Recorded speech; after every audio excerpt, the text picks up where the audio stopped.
भंडाऱ्यात gas agency बाहेर राडा झालेला आहे। गॅस एजन्सी बाहेरील गर्दीला पांगवण्यासाठी पोलिसांना हस्तक्षेप करावा लागलाय।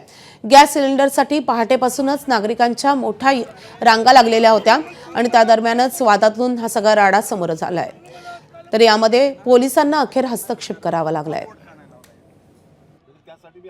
अखाती देशामध्ये सुरू असलेल्या युद्धाचा फटका भंडाराकरांनाही बसतोय।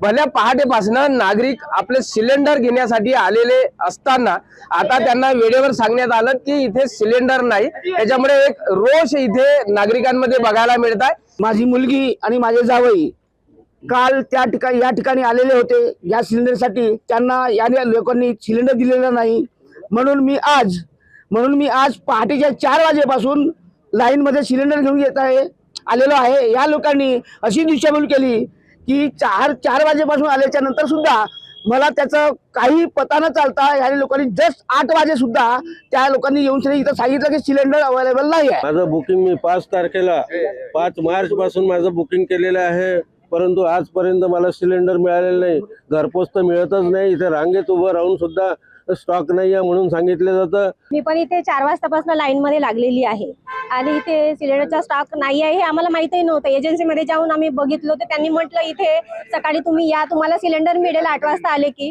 पण आता मिळालेलंच नाही अजूनपर्यंत आणि इथे बोर्डही लावला नाही की स्टॉक उपलब्ध नाही आहे। प्रशांत देसाई, एबीपी माझा, भंडारा। एबीपी माझा, उघडा डोळे बघा नीट।